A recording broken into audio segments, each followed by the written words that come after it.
30장 15절부터 한번 보십시다. 예레미야 31장 15절 말씀입니다.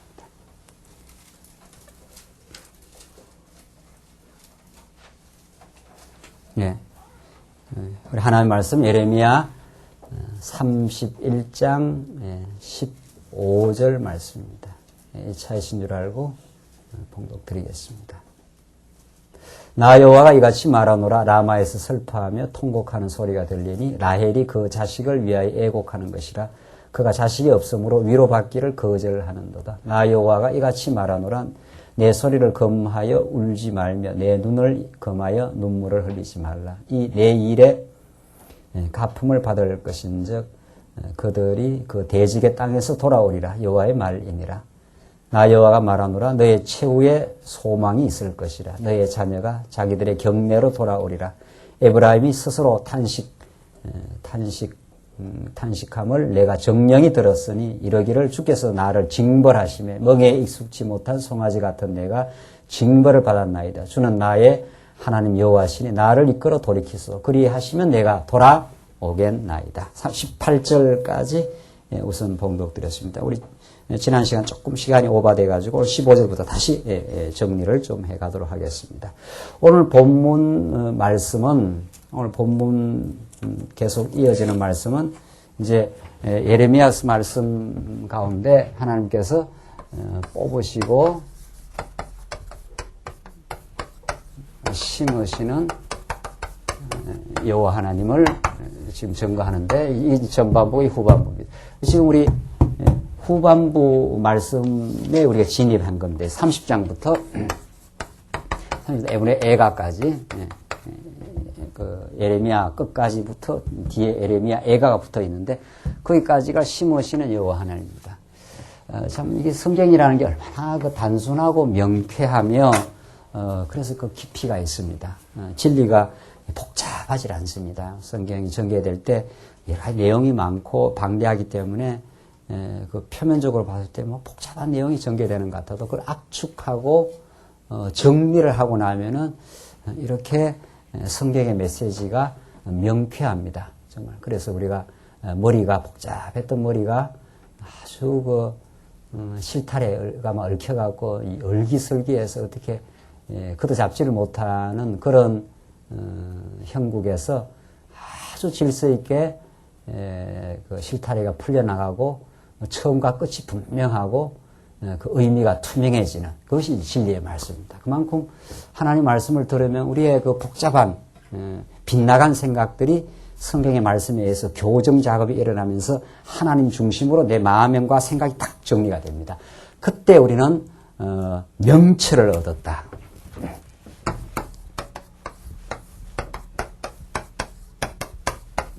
지혜와 명철, 지혜의 말씀이 이 밝을 명자, 밝을 철자 아닙니까? 우리의 그 생각이 하나님의 지혜의 말씀이 들어오지 않으면 자꾸 어두워진단 말이죠. 어두워진다는 말은 자꾸 복잡해지고 생각이 어리석어지니까 내 마음에 염려, 근심, 걱정, 원망 이런 것들이 자꾸 쌓이는 것은 내 이 두뇌가 하나님이 주신 이 지혜가 열리지 않으면은 두뇌의 혼란으로부터 우리 삶의 혼란이 이어집니다. 내 감정이 혼란스러운 거죠. 염려, 근심 이런 것들이 다 혼란스럽다 이런 뜻이란 말이죠. 오늘 그 예레미야 말씀은 하나님께서 그렇게도 사랑하시는 남쪽 유다 백성들을 이미 천년의 세월 이전에 모세를 통해서 하나님께서 그 예언적으로 약속을 해놨습니다. 너희들 그 땅에 들어가서 배부르고 살찌면은 나를 반드시 떠나가게 될 것이다. 내가 너희들을 얼마나 출애굽 당시 또 아브라함 때로부터 너희들을 사랑하고 지키고 너희들에게 나라를 이루어줬지만은 새로 난 너희들의 백성들은 그 은혜를 은혜로 깨닫지 못하고 철부지 같은 그 인생의 길을 갈 것이다. 이게 이 모세의 예언입니다. 모세가 예언하는 것이 바로 하나님께서 모세가 이후 시대, 모세, 다윗, 이제 솔로몬 이후에, 다윗 솔로몬이 나라가 쪼개지고, 여기서 이제 아수르에게 망하고, 그 후에 바벨론에게 이제 망하게 되는데, 이미 모세 시대 때, 이게 모세가 언제입니까? 이게 주전 1500년이고, 720년, 587년에 망하기 때문에 약 한 1000년의 세월 아닙니까? 참 이게 구약의 스케일이 대단한 겁니다. 이게 구약의 하나님이 자기 계시를 하는 스케일 자체가 아주 방대하고 웅장한 거죠. 이 1000년의 세월 이후에 하나님이 이후에 이스라엘 백성들의 그 진로와 행태를 하나님께서 이미 아시고 있는 거죠. 또 이미 정해놓으신 거죠. 궁극적으로 말하면. 그렇게 해서 너희들이 나를 떠나가게 될 것이다 하는 것이 뽑아내신다. 떠나가게 되기 때문에 떠나가는 너희를 깨닫게 해야 되지 않겠어요? 떠나가는 너희들로 하여금 너희가 하나님을 얼마나 떠난 백성들이라는 어리석은 백성들, 하나님을 생수의 근원인 나를 버린 것과 너희들은 그 물을 저축하지 못하는 그 웅덩이와 같은 인생들이라. 이게 예레미야 앞부분에서 나왔지 않았어요? 하나님이 이스라엘 백성들의 존재의 근거이고 그들의 행복의 원천이고 모든 것을 하나님께서 허락하시고 그들의 모든 필요한 것을 다 채워주신 분이에요. 하나님이 여호와 되시기 때문에 그런데도 불구하고 이스라엘 백성들이 참 이렇게 철부지하게 떠나간다. 철부지하게 떠나가는 그들을 그냥 두지 않고 하나님께서 한번 바벨론으로 완전히 뽑아내시겠다. 그랬다가 하나님께서 징벌한 다음에 때리겠다는 거죠. 뽑아낸다는 건 때리겠다는 뜻 아니에요. 때림을 경험하게 하는 거예요. 때림을 경험하는 거죠. 이스라엘 백성들이 맞는다는 거죠. 그래서 뽑아낸 그 어려움을 한번 겪는다는 것이 오늘 본문의 내용이면서 그러나 반드시 심어놓겠다 하는 그 소망의 메시지입니다. 그래서 우리 15절 말씀 우리 지난 시간 다시 한번 정리를 해보시면은 봉독들인 15절로 그 20절 말씀이 이제 구원의 즐거움을 그 약속하기 전의 과정이지요. 그래서 우리 지난 시간 제가 이렇게 써드린 거 기억나십니까? 그 회복의 과정이 어떠한가 하면은 조금 정리를 해봅시다. 희락과 풍요를 거친다. 그 다음에 남은 자는 반드시 돌아오게 된다. 그 다음 열방의 희소식을 전하게 된다. 돌아오면은 열방의 희소식을 전하게 된다. 이 흐름이 그렇게도 중요합니다. 그 다음 오늘 봉독드린 징벌 후에 회복된다. 징벌 후에 회복되고 그 다음에 새 일을 창조하고 그 다음에 만족 너희들 하게 될 것이다. 자, 요 5가지 내용이 지금 31장의 흐름입니다. 그러니까 요런 내용이 성경에 계속 흘러간단 말이죠. 이게 지금 우리가 하나님이 우리를 뽑았다가 얼마나 뽑아낼 때 이게 고통과 눈물의 시간입니까? 이게 기도의 시간이요, 하나님 앞에서 거꾸러지는 시간이요. 이런 시간이 지나고 나면 하나님께서 다시 심어 놓으시는 참 그 놀라운 그 하나님의 회복의 역사가 있는데 그 회복의 구체적인 내용이 어떠냐 하면은 이런 내용이라는 거예요. 그렇죠? 이게 우리 지난 시간에 배운 건데 오늘 다시 한번 이렇게 정리를 하는 거죠. 그러니까 이런 말씀을 자꾸 깨달으면은 내가 지금은 여러분들 가운데는 이 과정을 겪는 분도 있고 이 과정을 겪는 분도 있지 않겠어요? 예.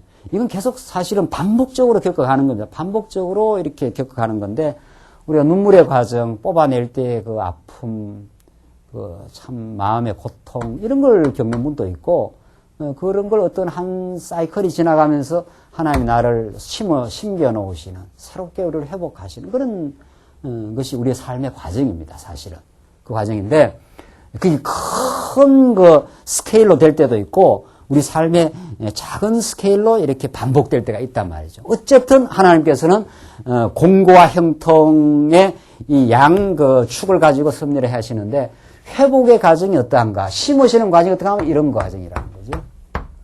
이게 우리 구체적인 말씀을 듣고 우리 마음이 회복이 되고 우리의 삶이 변화를 일으키고 이런 것들이 이런 과정을 꼭 거쳐요. 이런 말씀을 배우게 되면은 점점 이게 하나님의 그 뜻을 우리의 구체적인 삶 속에서 읽을 수가 있죠. 하하, 그렇구나. 전에는 내가 얼마나 가지고도 풍요하지 않았는데, 뭐 없으면 없는 대로 풍요하지 않고 가지고도 내 마음에 풍요가 없었는데 하나님을 깨닫고 우리가 돌아오게 될 때는 희락과 풍요가 있구나. 정말 이걸 우리가 느낀단 말이죠. 그래서 정말 우리가 부러울 것이 없구나. 이 예수를 믿고 나니까 저는 내 처지에 대해서 자꾸 남들하고 비교도 하고 내 처지가 자꾸 불행스럽게 느껴지고 이랬다면은 그 인간적 불행스러운 일이 있다 할지라도 그 뒤에 하나님께서 나를 어떻게 인도해 가시느냐는 하나님의 손길과 때리시지만은 싸매는 하나님의 뜻을 알기 때문에 그걸 단순한 초라하거나 그냥 인간적 빈곤으로만 끝나지 않아요. 그것이 하나님의 영적인 희락과 풍요의 길을 준비시키시는 이렇게 해석이 된다는 거죠. 그래서 틀림없이 그 과정 거쳐서 말씀이 깨달아지면은 신령한 즐거움이 회복이 되고 내가 사실은 부러울 것 없는 그런 풍요한 인생이구나. 기독교가 그렇게 가난하고 빈곤하겠느냐 말이죠. 하나님이 우주 만물의 주관자이신데 그 하나님 우주 만물의 주관자가 우리를 자녀로 아들로 삼았다는데 세상 것이 비록 좀 적고 세상 것을 누리지 못한다 하더라도 영적인 아버지 아들이 되었다면은 틀림없이 희락과 풍요가 이게 탕자가 돌아오면서 느낀 거란 말이죠. 자기는 잘난 맛에 나와가지고 별 좋은 일 있는 척하고 나갔지만은 알고 보니까 아버지 떠나니까 돼지우리 빈곤해진 거 아니에요? 거기서 아버지가 풍요한 걸 깨달았지 않았어요? 아버지 집에 가면 먹을 것도 많고 뭐요? 입을 것도 많고 아버지의 품 안이 그렇게 큰데 우리가 몰랐을 뿐이다 이 말입니다. 그래서 돌아오는 징조가 우리가 회복된다고 하는 징조가 희락이 넘치고 내가 풍요한 인생이구나 이걸 깨닫습니다. 정말 탕자가 돌아와서 뭐를 만끽합니까? 건강하지 끼워줘. 이거 웬일이냐 말이죠. 좋은 옷 입혀라 말이죠. 모욕물 되어서 이 돼지우리 가서 목욕이나 한번 했겠어요? 완전히 돼지들하고 뒹굴면서 말이죠. 완전히 개판이 된 거죠. 돼지판이 됐는지 개판이 됐는지 모르지만은 이게 돌아오니까 목욕물 시켜갖고 씻겨줘. 좋은 옷 입히죠. 잔치를 벌려라 말이죠. 아버지가 그렇게 풍요한지 이게 깨달았다. 아니 그래서 이게 심어내시는 회복하시는 하나님을 깨닫기만 하면은 그 하나님을 깨달으면 희락과 풍요가 있다. 돌아올 때는 아무나 돌아온 것이 아니다. 하나님의 작정하시고 하나님의 남은 자로 하나님이 선택한 백성이 돌아온다. 내가 그 선택을 받았구나 이렇게 되는 거죠. 하나님의 선택이 없으면 여러분과 제가 이 자리에 있을 도리가 없습니다. 여러분과 제가 지혜가 많고 믿음이 좋아서 이 자리에 있는 게 아니라 말이죠. 하나님이 선택해 주셔야 이 자리에 옵니다. 이 복의 자리에. 우리가 하나님을 깨닫는 자리에. 그리고 그런 희락과 풍요, 하나님의 선택 가운데 내가 남은 자로 부름을 받았다면 그건 반드시. 오늘 우리 아까 해외 선교회에서 우리가 보낸 편지, 우리가 그 보낸 편지에 그저 사랑하는 마음을 전달하는 거죠. 그쪽에서도 그 마음에 화답한 거 아닙니까? 성도들 생각해 보십시오. 여러분과 저를 통해서 해외 선교를 꼭 해야 되겠습니까? 하나님께서 하신다고 하면은 이익이 목적이 아니라는 게 너무너무 분명해요. 정말 이 말씀을 깨달으면 여러분과 저 아니더라도 하나님이 해외 선교를 중국 땅끝까지 하려고 작정하면 하려고 작정할 것도 없어요. 하려고 작정을 해야 되겠네요. 작정하고 일을 이루려면 어떻게 해버리면 됩니까? 어떻게 하면 되겠어요? 우리처럼 이렇게 복잡하고 삐쩍 많은 사람 안 쓰고도 어떻게 하면 되겠느냐 말이죠. 하나님께 이루시려고 한다면 무엇을 못하시겠는 분이냐 말이에요. 하나님께서 돌들로도 당장 지금 아브라함의 자녀를 만드실 수 있는 하나님이신데 하필이면 여러분과 저냐 이 말입니다. 해외 선교를 지금 조금씩 해나간다면 우리를 사용 안 하고도 얼마든지 하나님이 일하시려면 하십니다. 그러면 왜 우리를 그런 일을 시키려는 무슨 도구로 우리를 무슨 빼먹으려고 우리를 선택한 줄 아십니까? 하나님께서. 아니에요. 그 일을 통해서 우리로 하여금 하나님의 자녀가 된 은혜가 얼마나 큰가를 깨닫기 위해서 일을 시키는 겁니다. 하필이면 왜 우리냐 말이죠. 하고 많은 사람들이 많은데 이게 우리를 사랑을 확인시켜주기 위한 거예요. 그래서 우리가 주의 일에 동참을 한다 이런 것은 뭐 하나님이 일을 못해서 나 같은 걸 써서 일 시키려고 일 써먹으려고 무슨 도구로 말이죠. 그 도구는 도구인데 도구가 목적이 아니에요. 그러니까 우리 한국 교회는 성도들이 교회하면 전부 도구야, 도구. 목회의 도구들이야, 전부. 써먹고 뭐 별 쓸 데가 없으면 이렇게 박대를 해버리고 말이죠. 천만의 말씀이에요. 하나님 여러분과 저를 뭐 도구로 쓰는데 도구 이상의 의미를 갖고 있습니다. 자녀예요. 여러분 자녀를 무슨 요놈을 키워갖고 내가 뭘 빼먹어야 되겠다 이렇게 키우는 그 부모가 있습니까, 세상에? 요걸 도구로 말이지. 내가 필요한 도구로 써먹어야 되겠다 이런 부모가 있습니까? 그 부모 아니죠, 그러면? 부모는 자녀를 도구로 보는 게 아닙니다. 목적적으로 보고 전부 다예요. 사랑의 대상이에요. 우리를 뭐 일 못 시켜가고 하나님 안달내는 분도 아니고 우리가 그 거룩한 하나님의 언약의 사업에 언약 성취의 일에 우리를 불러주신 것은 한없는 감사합니다. 우리가 오늘 이렇게 보고를 들었지만 뭐 해외 선교에만 일하는 게 아니잖아. 해외 선교는 그 일을 조금 더 전문적으로 맡았을 뿐이지. 우리 모두가 기도하고 모두가 함께 연보하고 모두가 함께 그걸 소원하고 하나님께서 우리를 참 이렇게 사랑하셔서 이 기쁨의 복음을 함께 나누어 누리게 하면서 서로 사랑하는 마음을 나누고 행복하고 그걸 그래서 하나님의 사랑을 더 깊이 깨달으라고 그 일을 하면 더 깨달아요. 그래서 여러분들이 이 말씀을 깨닫고는 적당한 일을 맡아서 하는 건 굉장히 복입니다. 어떤 분들은 꼭 우리가 해야 되나 예정됐으면 다 하겠지. 또 이런 사람도 있어요. 그건 예정론을 깨닫는 게 아니고 또 그건 거의 운명론적으로 깨닫고 있죠. 일을 해갖고 무슨 하나님이 도구로 써먹겠다는 게 아니에요. 그 일을 통해서 하나님의 사랑을 더 경험시키고 깨닫게 해주겠다 이런 뜻입니다. 그래서 우리가 연초에도 가능하면 여러분들한테 이제 교회 차시는 여러분들한테 일이 좀 나눠졌으면 좋겠다. 왜? 그 일을 감당하시면 더 하나님의 사랑을 느낄 수가 있으니까. 일이 없이 그냥 말씀만 딱 깨닫고 딱 집에 가고 이런 것보다는 그렇지 않냐 말이죠. 그게 일의 의미입니다. 그게 일의 의미예요. 그 일이 나는 좀 교회에서 큰일 맡아야 되겠다. 또 이런 사람도 있는. 이 무슨 뭐 믿음이 경쟁인가 해서 말이죠. 뭐 큰일이 따로 있고 작은 일이 따로 있습니까? 이게 지금 생각을 바꿔야 되는지 몰라요. 네? 앞에서 김 목사처럼 앞에서 여러 사람들 앞에서 빛가번쩍하게 성경이나 가르치면 큰일이고 말이죠. 그냥 뭐 저기 해외 선교회가 되든 뭐 기독교 문화예회관에 되든 뭐 거기에서 여러 사람 중에 한 사람 끼어 있으면 그거는 그 사소한 일이고 그렇습니까? 그게 전부 세속적 마인드예요, 그게. 전부. 그래서 교회 일은 크고 작은 일이 없고 우리가 진실한 일밖에 없다는 겁니다. 내가 작아 보이는 일을 진실하게 한 영혼을 생각하면서 그렇게 선교위원회에서 일을 하면 그게 최고 큰 일이에요. 네가 작은 일에 충성하였은즉 어떻게 해요? 더 큰 일을 하나님께서 맡기십니다.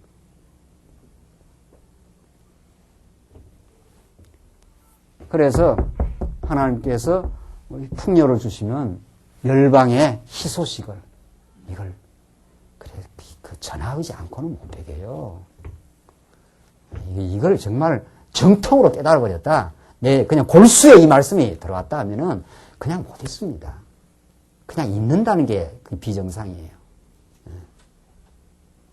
정말 간절하고 나누었으면 좋겠고 좀 여러분들이 이 말씀을 듣고 정말 이 자유를 얻었으면 얼마나 좋을까. 이게 당연히 생겨나지 그게 안 생겨나겠어요?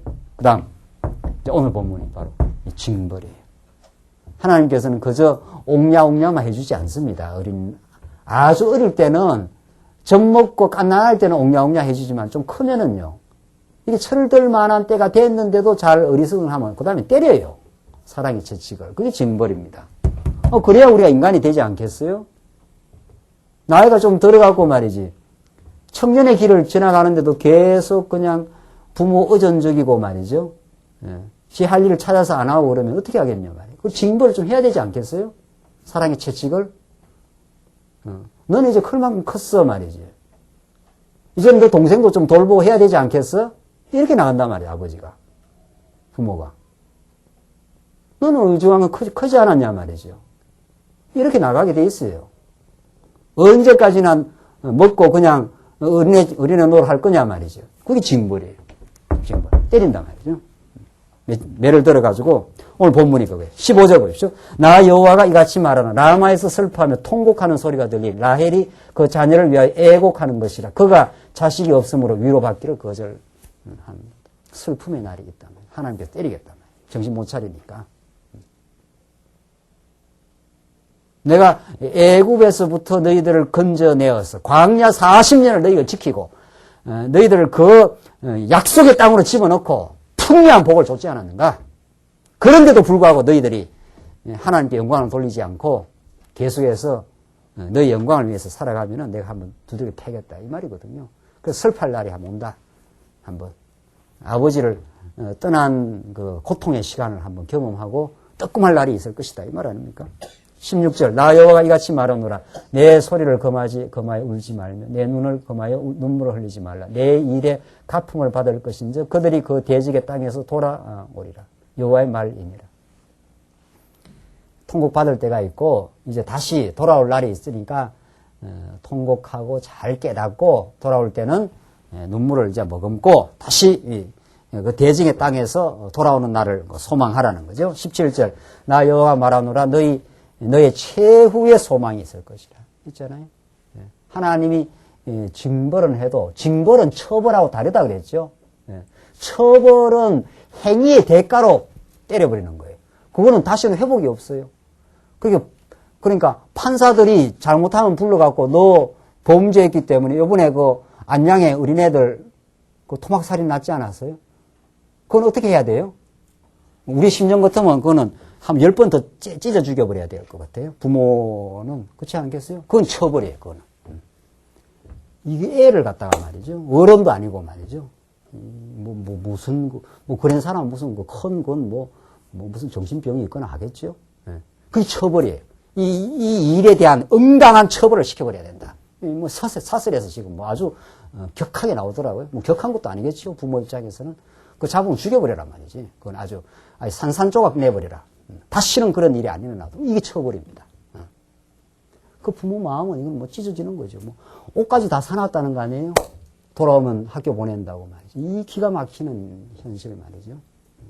인간의 죄악을 어찌 이렇게 죄악은 하늘과 우주에 사무칩니다. 알고 보면 여러분과 저의 죄악이 그게 우리의 모습이기도 해요. 알고 보면 우리의 내면의 모습이기도 합니다. 그게 이렇게 드러나지만 안 했을 뿐이죠. 알고 보면은 참 인간이 정말 사실은 인간이 무섭습니다. 인간은 하나님이 붙들면 가장 아름다운 존재가 되기도 하고 하나님 안 붙들면 짐승이합니다. 짐승은 그렇게까지는 안 하잖아요. 자기 영역에만 침범한다면 짐승은 평화롭게 살기도 합니다. 어떻게 우린 애를 유괴를 해가지고 세상에 그걸 잘못한 일이 있냐 말이에요. 자기한테. 그렇게 인간의 잔인성이라는 것은 상상을 초월합니다. 알고 보면은 우리의 내면에 깊이 들여다보면은 그런 게 있어요. 그걸 하나님이 지켜주시기 때문에 그렇게까지 안 드러나고 있을 뿐입니다. 알고 보면은 그게 처벌입니다. 처벌이라는 건 그 죄에 대한 응당한 응보를 해버리란 말이지. 이런 거예요. 여러분과 저가 만약에 처벌을 받는다면 살아남을 사람이 있습니까? 우리가 하나님 앞에 배반한 그 행위로 말미암으면은 하나님은 우리의 행위를 보시지 않고 존재를 보신다 이렇게 돼 있어요. 행위를 봐서는 우리는 살아남을 수가 없어요. 배반하고 하나님 원망하고 말이죠. 하나님 거역하고 하나님 자리에 오르려고 하고 말이죠. 감히 말이죠. 우리 인생이. 하나님 우리를 존재를 받아주시고 용서해서 받아주시기 때문에 우리가 건재할 뿐입니다. 알고 보면. 그래서 하나님은 처벌하지 않습니다. 징벌, 벌에 대해서 징계를 하신다면 징계를 통해서 깨닫게 하려고 다시 우리가 깨닫고 하나님 앞에 정말 십자가를 부여잡게 하려고, 그래서 더 은혜 안으로 들어오게 하려고 그렇게 하신 거죠. 그래서 그 표현이 나오지 않아요? 참 이 표현이 아주 멋들어지지 않아요? 18절 에브라임이 스스로 탄식함을 내가 정령이 들었노니 이러기를 주께서 나를 징벌하심에 멍에 익숙치 못한 송아지 같은 내가 징벌을 받았나이다. 막 멍에 익숙치 못하는 송아지니까 그 징벌 받고 뭐 허둥지둥 된다는 거죠. 정신을 이제 차리게 하시려고 하나님께서 징벌하시는 거죠. 주는 나의 하나님 여호와시니 나를 이끌어 돌이키소서. 그리하시면 내가 돌아오겠나이다. 하나님 앞에 징계받고 나면은 아프기도 하고 어떻게 해야 될지를 모를 때 그때 나를 이끌어 달라. 참 그런 간절한 기도죠. 19절 내가 돌이킴을 받은 후에 뉘우쳤고 자 보십시다. 이게 회복의 과정을 가는 거죠.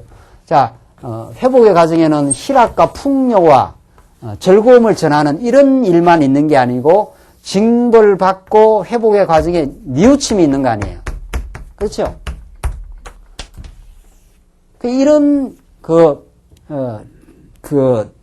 전체적인 사상을 우리가 깨달아야 돼요. 아, 내가 회복이 된다. 회복의 길을 가고 있고 성장의 길을 간다 했을 때는 풍요함도 있고 즐거움도 있고 동시에 징벌을 통한 뉘우침도 있고 이게 있어야 회복의 과정을 지금 가고 있다는 거예요. 그렇지 않겠어요? 제가 전에 그림을 그릴 때 이 그림을 그렇지 않아요?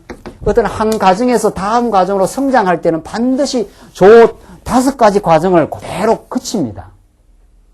여기 이렇게 성장하고 나면 또 우리는 이렇게 한번 성장하고 나면 이 수준에 살거든요. 그러나 하나님께서 더 성장을 시키려 하면 항상 저 한번 과정을 거쳐요. 아, 내가 다인 줄 알았는데, 내가 상당히 다 성장할 줄 알았는데 또 지나고 나면 참 뉘우침이 있고, 참 이런 부분 참 하나님 앞에 제대로 내가 마음가짐을 못 가진 부분이 있구나. 이건 뭐 틀림없이 있기 마련입니다. 거기에 그런 것이 없다는 것은 뭐 하고 있다는 뜻입니까? 그런 과정이 없다는 것은 그걸 제자리 곤배라 그럽니다. 아, 제자리 곤배란 말은 잘 모릅니까? 안전뱅이라고 하면 알아듣습니까? 성장 안 하는 안전뱅이는 뭐 깨달은 것도 덤덤하고 뉘우칠 것도 별로 없는 것 같고 이런 거예요. 안 그렇습니다. 그래서 성장의 과정에 갈 때는 항상 새로운 깨달음이 생기고 전에 내가 이렇게 성경을 좀 안 줄 알았는데 이제 다시 전체를 보면 전체가 확 열립니다. 성경이 얼마나 청량할 수 없는 그 깊이와 넓이를 우리가 이미 청량할 수 있습니까? 없습니다. 에베소서 한 권을 봐도 전에 한 10년 전에 에베소서를 읽을 때하고 지금 지나고 나서 많은 걸 경험하고 우리가 교회 생활도 이래저래 경험하고 성도들 관계도 경험하고 때로는 갈등도 하고 때로는 회복도 하고 이런 과정을 거치고 에베소서를 보면요. 달라요. 여러분 김 목사가 좀 달라지는 것 같지는 않아요? 뭐 10년 전이나 5년 전이나 예나 지금이나 그렇습니까? 예수님은 예나 지금이나 영원하시지만 우리는 예나 지금이나 똑같으면 곤란해요. 정말. 예나 지금이나 달라야 되죠. 자꾸 이렇게 성장한단 말이죠. 아 그렇구나. 김 목사도 참 많이 아픔을 겪은 모양이구나 말이죠. 그러니까 또 이렇게 아픔을 안 겪고 깨닫는 길이 있습니까? 그렇게 깨달아가는가 보다. 나도 그런 길을 지금 가고 있구나. 그렇게 해서 위로도 되고 또 새로운 깨달음을 얻어서 우리의 그 폭과 깊이가 넓어지고 말이죠. 그래서 이 뉘우침의 과정이 있어요. 아, 뉘우친다는 건 내가 교만했구나 이 말입니다.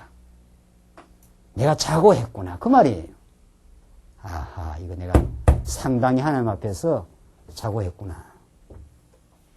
참 정말 지금 생각하니까 제가 광야계 초기에 참 끄떡거리고 했는 게 지금 이렇게 생각이 나요. 생각합니다.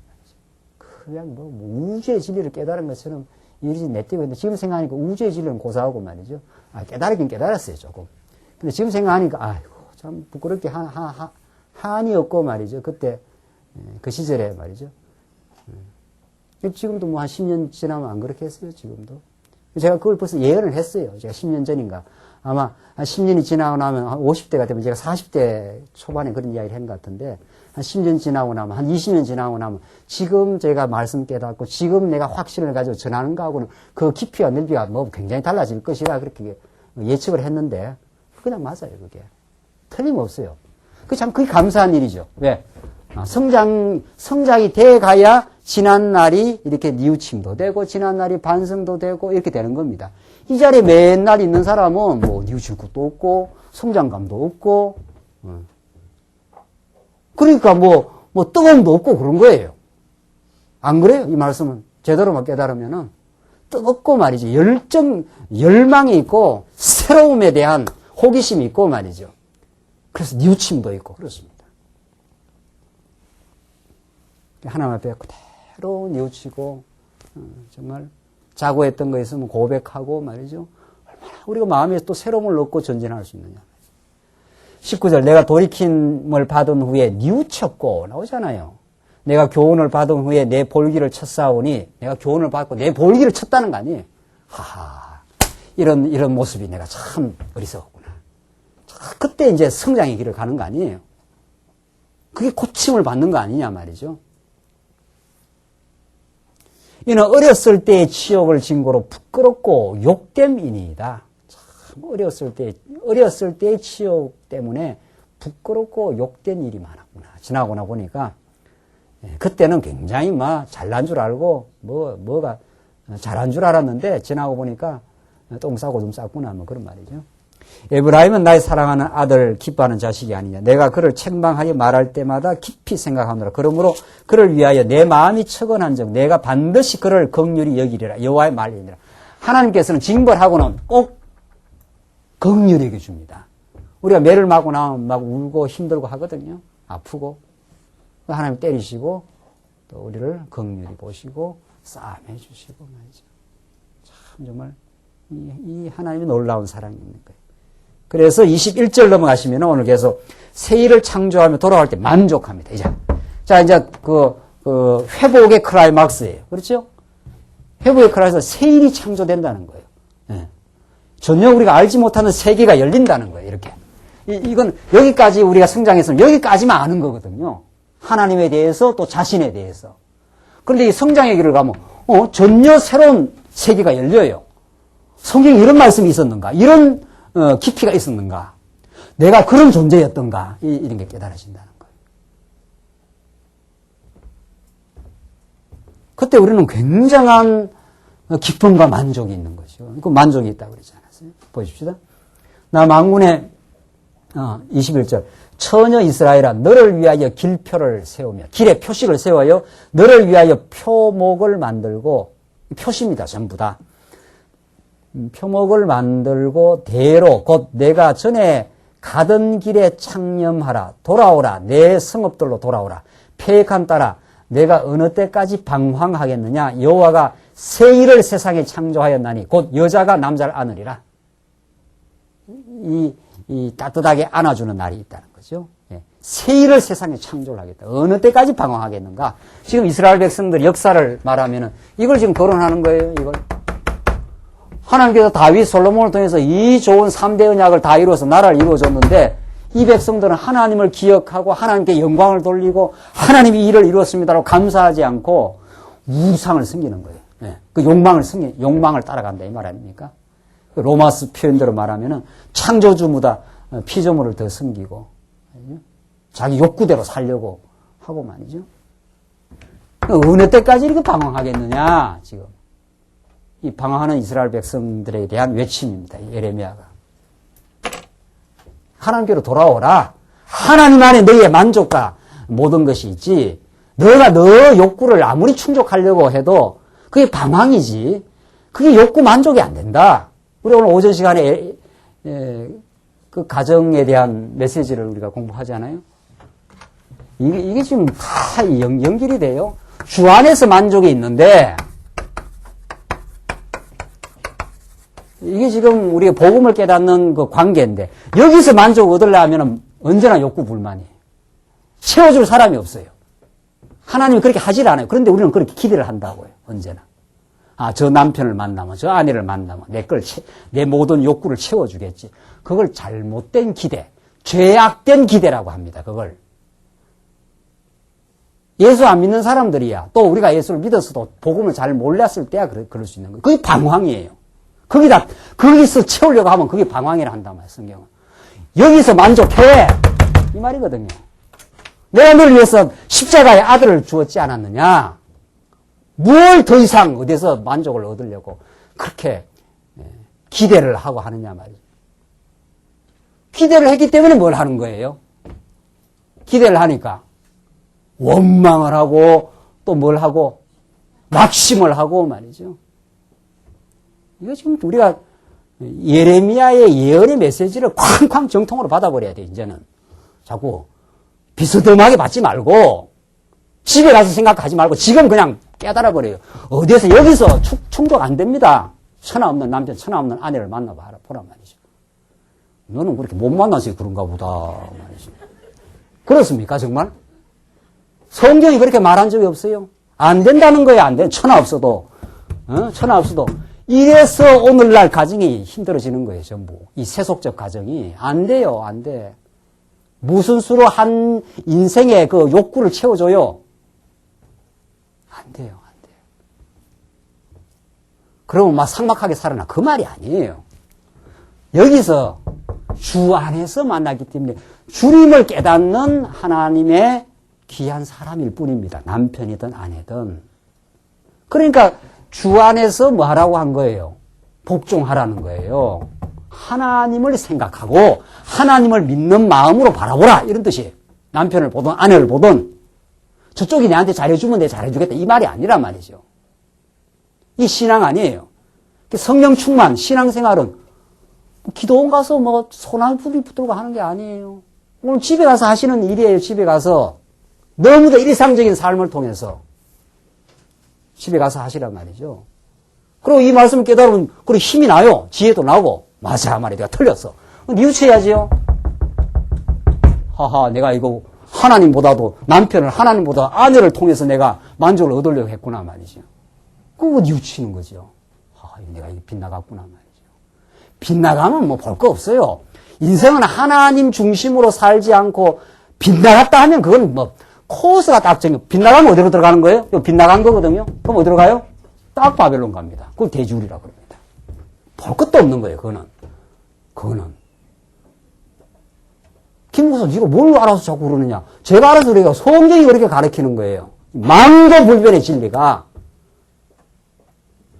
그래서 우리는 하나님 하는 거예요.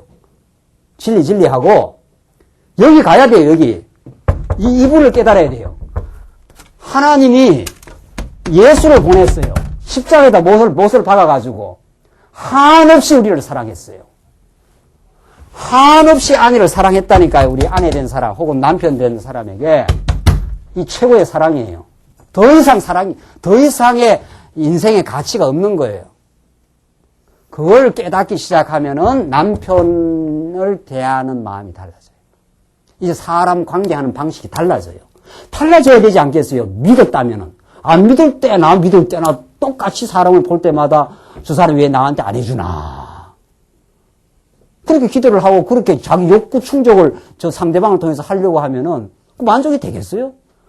또 남편은 애를 쓰지 않겠어요? 조금 채워주려고. 안 됩니다. 안 돼요. 한없이 채워줘야 되는데. 이 남편이 뭐가 되면 채워줄 수 있겠어요? 하나님이 되면 돼요. 잘하시네. 하나님이면 돼요. 하나님이면. 안 되는 거예요. 안 되는 거예요. 마찬가지, 거꾸로도 마찬가지예요. 저 아내가 왜 저 모양이냐, 이렇게 할 거 없다는 거 아니에요. 복음이 들어가면은, 내가 하나님으로부터 엄청난 사랑을 받은 남편들 말이죠. 우리가, 남자들은. 하나님의 사랑을 엄청나게 받았어. 정말. 나는 더 이상 행복할 수가 없어. 이래 돼야 된다는 거죠. 원래는. 원칙이. 그러면 아내가 좀 긍휼하게 느껴지고, 얼마나 데리고 와서 고생을 많이 시킵니까? 누군지는 몰라도 말이죠. 고생 빠가지고 시킨 거 아니에요? 그러니까 좀 불쌍하기도 하고, 참, 어떻게 좀 마음을 좀 들어주고 싶은 마음도 있고, 하나님으로 만족해 간 남편은 그래서 이렇게 흘러나가는 거예요. 그래서 아내로부터 뭘 만족이 안 되면 뚱하게 갖고 말이죠. 남편이 말이죠. 내가 이렇게 돈 벌이다 가지고 고생해 주는데 서비스가 이뿐이야? 뭐 이게 이 세상 남편이라는 거예요. 아내가 참 가정 살림하고 애 키우느라고 힘들었겠구나 말이죠. 이게 주를 믿는 남편이에요. 주 안에서 만족해가는 남편은 저쪽에서 서비스가 좀 안 돌아와도 참 피곤했는가 보다. 내보다 더 피곤했겠지. 이런 여유가 있다는 거예요. 예수는 그렇게 여유 있게 믿는 거 아니에요. 예수를 믿으면 여유가 생기는 거 아니에요. 이 남편이. 그렇죠? 그렇게 되겠죠. 우리 남편들 말이죠. 우리 다음 시간에 이 이야기를 하는 거거든요. 오전에. 그래서 하나님을, 예수를 그리스도로 믿는다는 건 이론이 아니에요. 이거는 생명의 말씀이고, 이는 구체적으로 우리의 가정생활이 늘 이루어지는 거 아니에요. 거기서 뭔가 변화가 생긴다는 거예요. 틀림없이. 그래야 말씀 운동이지요. 말씀은 들었는데 가정은 맨날 뭐 깨달음이 하나도 없단 말이죠. 그럼 뭐 말씀을 안 들은 거죠, 그게. 제대로 못 깨달았거나, 뭐 하나님께서 아직 안 깨닫게 했거나. 틀림없이 들으면요, 변합니다. 남편이 아내를 바라보는 시각이 달라져요. 저 여자를 통해서 내가 욕구를 충족해야 되겠다가 아니에요. 난 하나님 앞에 참 감사하고, 내가 참 부족한 사람인데도 하나님이 이런 아내를 내게 주셨구나. 이렇게 해서 아내를 귀하게 보게 되어 있습니다. 그 아내가 내한테 잘하든 안 하든 하나님이 저런 귀한 아내를 내게 주어 살게 하셨구나. 한없이 행복합니다. 그러니까 그 남편이 마음이 행복하기 때문에 아내를 바라보는 눈길도 달라지고 손길도 달라지고 달라지지 않겠어요? 그 남편이 자기가 예수로 행복해져 가는 사람이 뭘 그렇게 아내를 통해서 막 욕구를 충족하려고 하겠어요, 그래. 세상에. 아내가 뭐 힘든 게 없을까. 이렇게 생각하지 않겠어요? 제가 마음이 좀 찔리네요. 말은 이렇게 해도 말이죠. 그래, 조금씩 그래 안 되겠어요? 이게 천국이라는 거예요. 천국은 여기서부터 옵니다. 여기로부터 내려옵니다. 여기서 안 옵니다, 여기서. 여기는 천국의 맛을 보고 이렇게 그 빛이, 그 사랑이 전달되는 대상들이에요. 내 욕구 충족의 대상이 아니라 사랑의 대상들이에요. 이게 예레미야가 지금 가르치는 말씀이에요. 뭐 어디나 똑같아요, 어디나. 하나님을 깨닫느냐? 하나님이 인생의 목적이냐 아니냐? 지금 그걸 지금 예레미야가 우리 가르쳐요. 너 지금 빗나갔어. 방황하고 있어, 지금. 이 길로 가갖고는 안 돼. 암만 너 천하 없는 우상을 섬기고 천하 없는 걸 다 쥐고 앉아 있어도 어릉어릉 하는 거예요. 천하 없이 다 갖춰졌다 싶다. 집도 절도 다 갖춰졌어요. 남편과 아내가. 그래도 주가 없으면 여기에 평화가 없는 거예요. 여기에 평화가 없는 거예요. 천하 없어도. 이게 복음입니다. 복음이 얼마나 위대한가 말이죠. 복음이 얼마나 위대한가 말이죠. 그래서 복음은 남 탓을 점점 안 하게 돼요. 남의 문제를 그렇게 많이 지적 안 해요. 그 사람은 뭐 문제 있겠죠. 문제 없는 사람이 세상에 어디 있습니까? 내가 그 문제 있고 어려운 사람을 내가 잘 못 돌봐줬구나. 이렇게 나갑니다. 또 저 사람 문제 있을 뿐만 아니라 나도 문제가 많은 인생인데, 그래서 다른 사람의 덜보보다는, 다른 사람이 뭐보다는요? 티끌보다는 내 덜보를 이제 발견하는 그 놀라운 자기 성찰을 터득하고 주 앞에 무릎 꿇게 되어 있습니다. 십자가 사랑을 비로소 이제 깨닫는단 말이죠. 거기서 위로를 받고 세임을 얻고 사람을 대하는 방식이 달라지고 말이죠. 이해하는 방식이 달라지고 문제를 지적하는 방식이 달라져요. 전에는 정죄하고 막 이렇게 들어갔다면은 문제는 발견해야 되겠죠, 또. 성도님, 이런 것은 이렇게 신앙생활 하는 게 좋겠습니다. 이게 말이 달라지지 않아요? 근데 왜 그따구하게 생각을 못하냐? 이게 아니라는 거예요. 그런 문제가 있고 빗나가는 성도가 있으면은, 성도 이런 것이 바른 우리 하나님 앞에서의 올바른 자세요. 그렇게 될 때 우리 모두가 진리 안에서 서가지 않겠느냐 말이죠. 달라져요.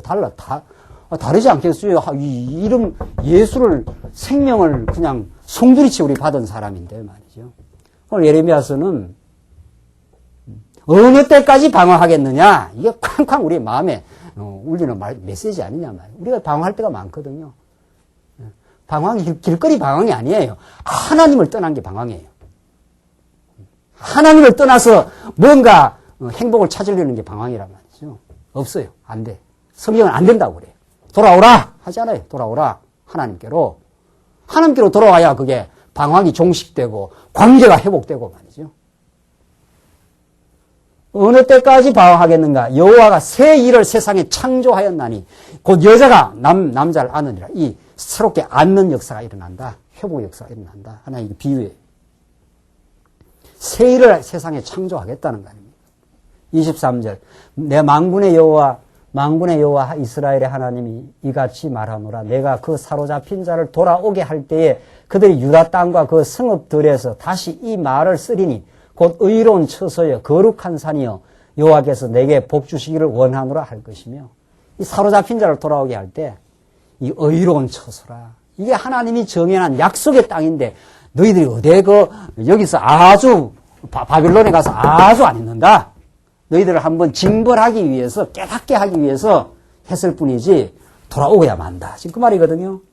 의로운 처소여 거룩한 산이여 여호와께서 내게 복 주시기를 원하노라. 하나님 우리에게 복 주시기를 막 복달한다는 거예요. 표현을 쓰자면은. 여러분 자녀들에게 막 좋은 거 주려고 복달하는데 이게 정신을 못 차리는 거 아니에요, 아들놈이. 뭐라도 뭐 해주고 싶지, 뭐. 근데 아들놈은 그 아버지 사랑은 잘 몰라. 이 아들의 이게 참 운명인가 봐요. 우리도 가만히 생각해보면, 어릴 때 생각해보면 말이죠.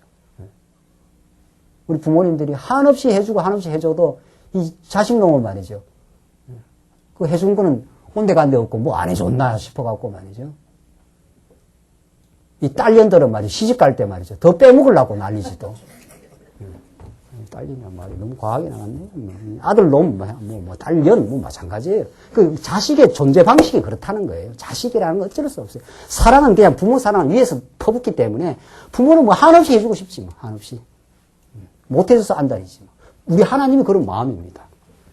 우리가 그걸 모르고 비틀거리고 그냥 밖에 나가서 아버지 밖에 나가서 뭐가 있는가 해서 말이죠. 찾아다니고 방황하는 거지. 하나님은 여기 그러잖아요. 내게 복 주시기를 원한다 그러잖아요. 우리 잘 깨닫기만 하면은 그 엄청난 복을 누리고 살 수 있는데 하나님이 깨닫게 하시죠. 돌아오게 해서는. 24절 유다와 그 모든 성읍의 농부와 양떼를 인도하는 자가 거기 함께 거하리니 이는 내가 그 피곤한 심령을 어떻게 해요?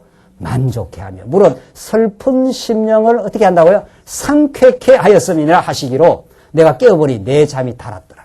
이 단꿈을 꾼 거예요. 이게 예레미야가 이 하나님의 뜻을 이 꿈의 방식으로 이 잡혀갈 때 말이죠. 얼마나 피곤한 심령이었어요. 이 개 끌려가듯이 그냥 쇠사슬에 묶여서 끌려갔으니까 말이죠.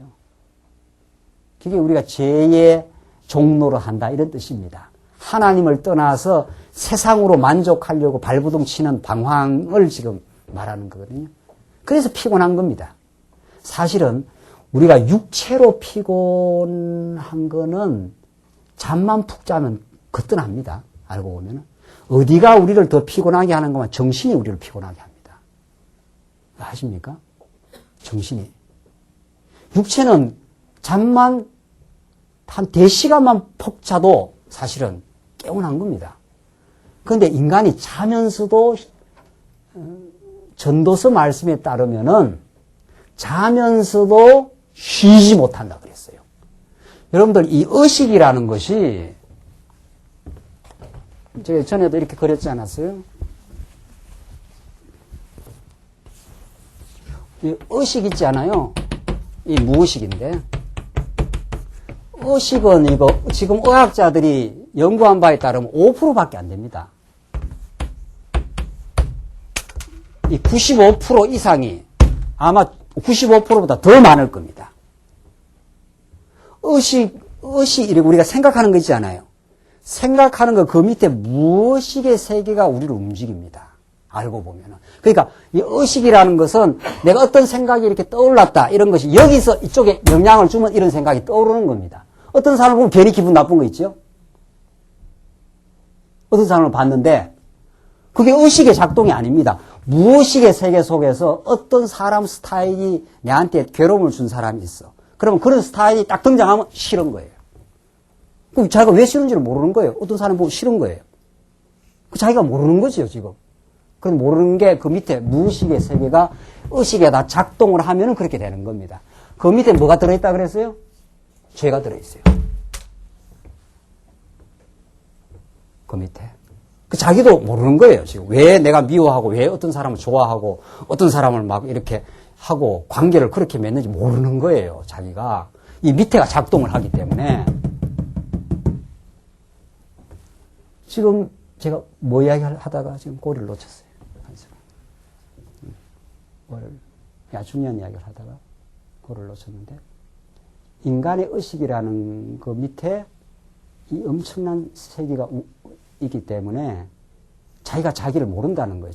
지금 진행하고 있는 어떤 그 일이 무의식이 내 의식에다 영향을, 무의식은 내가 의식을 못하는 거거든요.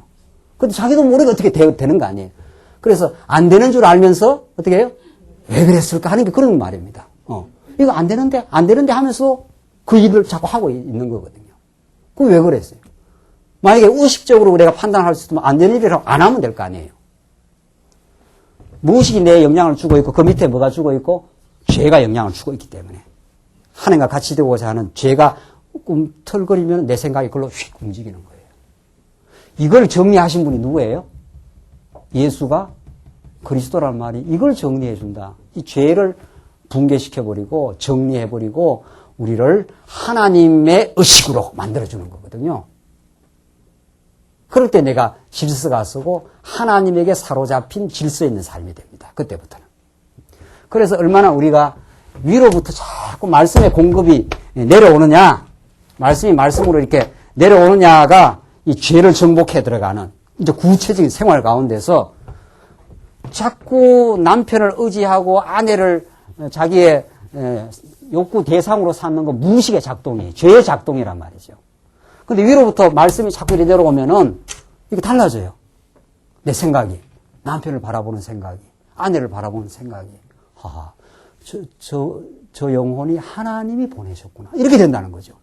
하나님이 보냈다는 걸로 대상으로 보면은 그 대상을 내 욕구 충족의 대상으로 안 보지 않아요. 하나님이 귀하게 나하고 만나게 했구나.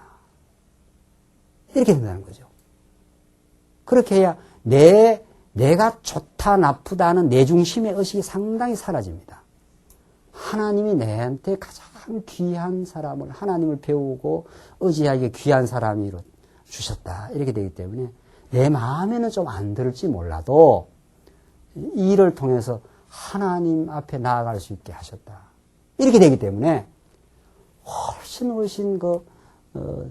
관계를 대하기가 달라집니다. 이게 지금 우리가 피곤한 심령 이야기가 여기까지 왔는데, 그 피곤한 심령을 만족해 하며, 그러면 그 이야기 하다가 말이죠. 우리가 육체적인 피로는 조금 쉼은 나지만은 정신적 피로 말이죠. 이게 밤에도 잠을 못 자. 밤에 잠을 자면 의식이 잠들었을 뿐이지 무의식이 이때 작동을 합니다. 잘 때. 그렇죠? 평상시에는 뭐가 작동을 합니까? 의식이 작동하죠. 잘 때는 잔다 하는 것은 내 의식이 싹 잠드는 거거든요. 그때 뭐가 더 작동해요? 무의식, 이때 더 작동하면 잘 때. 그러니까 무의식이 작동을 하면은 뭐가 생기는 겁니까? 밤에. 네? 꿈이 생기는 거예요. 악몽이라는 게 그래 생기는 겁니다. 아시겠습니까? 악몽이라는 게 우리가 가히 눌렸다 이런 거 있잖아요. 그게 평소에 막 눌려있던 것들이 의식으로 이걸 내가 눌러버렸거든요. 그때는 이게 작동 안 하다가 잠 쓱쓱 들면은 무의식의 세계가 이렇게 작동을 하기 시작해요. 내가 어떤 사람을 막 해쳤다라든가 어떤 사람을 막 괴롭혔다든가 이러면 저쪽에서 내한테 다시 막 괴롭히려고 하지 않겠어요? 이걸 사람이 느끼는 거예요. 근데 의식적으로는 아니야 하고 이렇게 없애버렸어. 그러나 자면은 그게 떠오르는 거예요. 자면은 이게 떠오르는 거예요. 그 잠이 편치 않다는 뜻이 그런 뜻이에요. 여기 지금 오늘 본문에 깨어보니 내 잠이 어떻게 해요? 달았더라 했지 않았어요? 그거는 하나님을 깨닫고 나서 내가 미워하는 사람도 없어지고 이 죄를 이겼다 이 말이죠. 진리의 말씀. 내가 이제 미워하는 사람도 점점 없어지고 내가 원망의 대상도 점점 없어지고 내 피곤한 심령이 만족을 얻게 되기 때문에. 그렇죠. 그래서 정신적인 그 즐거움이 생기고 정신적인 마음의 여유와 마음에 따뜻함이 생겨버린 거죠. 그러면은 잠이 푹 드는 거죠. 자고 나면 가뿐한 거죠. 그러나 이게 정신적으로, 이 신앙적으로 정신을 풀지 못하면은 그 미워하는 생각이라든가 시기라든가 막, 원망이 막 강하다든가 이러면 잠이 깊이 들 수가 없는 거예요. 왜냐하면 이 무의식이 그때부터 작동하거든요. 이 괴로움이거든, 그게. 보통 이 오늘 현대인들의 이 정신구조 문제는 보통 일이 아니에요. 16세기는 로만 카톨릭이 그 진리의 대적이지만 현대 진리의 대적은 무엇인 줄 아십니까? 로만 카톨릭도 물론 진리의 대적이지만 16세기처럼 그렇게 첨예하지는 않잖아요. 뭐 그대로 진행하는 거예요. 로만 카톨릭은 비진리 가운데. 현대인들, 여러분과 저가 싸워야 될 대적이 누군 줄 아십니까? 세속주의요. 오늘 이 시대는 이 그릇된 정신세계예요. 알고 보면. 이게 현대인들을 얼마나 많이 지배하고 있는지 모릅니다. 인본주의적인 사고방식, 세속주의, 이 그릇된 정신 말이죠. 우울증이라든가 말이죠. 현대인들에게 만연되고 있는 이루 말할 수 없는 현대인들의 정신분열, 마음의 갈등, 이게 전부 죄로부터 나오는 거예요. 이 의식에다 영향을 줘가지고, 그래서 마음의 갈증이 많고 말이죠. 현대인들은 과거는 이렇지 않았어요. 과거는 이렇게 가정이 어렵지 않았어요. 왜냐하면 과거는 가부장적인 권위 아래 가정이 어느 정도 안정은 돼 있어요. 지금은 너나 나나 할 것이 다 주장을 하고 나오기 때문에 이렇게 혼란스러울 수가 없습니다. 이걸 무슨 수로 정리를 합니까? 무슨 수로? 안 돼요. 이 현대인들의 정신분열 현상 말이죠. 우울증에다 강박증에다가 말이죠. 말할 수 없는 고통이 많아요. 그 모든 밑에 뿌리가 죄예요. 오늘 본문의 말씀에 따르면 그 피곤한 심령을 만족해 하며 슬픈 심령을 상쾌케 합니다. 현대인들의 이 슬픔 말이죠. 이 마음이 상하는 거 말이죠. 이유로 말할 수가 없습니다. 사실은. 세상이 점점 복잡해지고 말이죠. 날카로워지고 말이죠. 경쟁이 너무 치열하고 말이죠. 어디에 가서 쉴 곳이 없어요.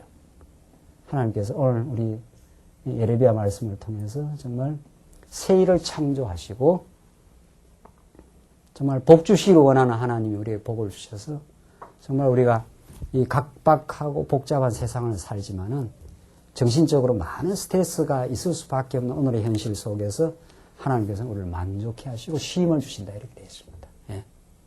정말 사랑하는 성도님들, 정말 우리 이 복잡한 현실 속에서도 하나님 여호와는 살아계시고 아무도 우리에게 그 위로와 평강의 메시지를 세상은 주지 않습니다. 세상은 여러분들 뒤에서 언제나 더 밀어붙이고 더 뛰게 만들고 쉬지 못하게 만들고 경쟁하게 만들고 심지어는 교회에서까지 와서 경쟁의 그 정신구조를 가지고 살아가는 이 불쌍한 이 현대 한국교회 성도들 말이죠.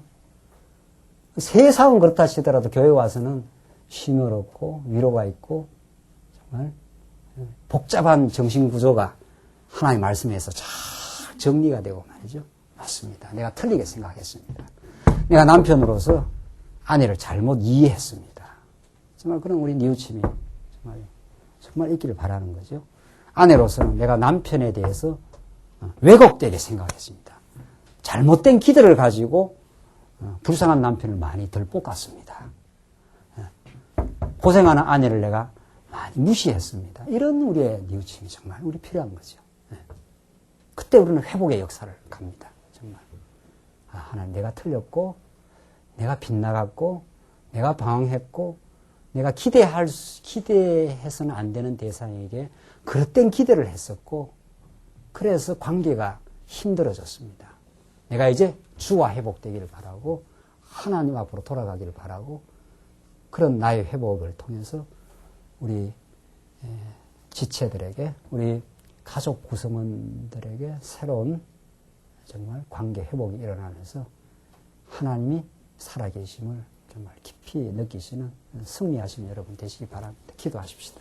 하나님 아버지 감사합니다. 오늘 예레미야 말씀을 통해서 우리를 회복해 가시는 하나님의 그 과정적 섭리를 확인했습니다. 때로는 우리가 징벌이 있어서 아픔이 있고 하오나 하나님께서 우리를 반드시 회복시키고야만은, 그래서 내 잠이 달았다고 고백하는 예레미야의 말씀대로 우리가 때로는 얼마나 피곤한 심령으로 이 거친 세상을 또 우리의 생각의 빗나감으로 저희들 살아가는지 모릅니다. 주께서 우리의 마음을 맑게 하시고 우리의 정신을 명철케 하시고 이제 하나님을 여호와로 깨닫는 이 신앙이 정말 우리의 정신세계와 우리의 마음의 평강을 주셔서 정말 상쾌한 정말 새로운 회복의 역사가 일어나게 하셔서 우리 모두가 이 말씀을 깨달음으로 우리 주변에 정말 빛을 전달하고 유익이 되고 건덕이 되는 참 복된 인생의 길을 가게 하시옵소서.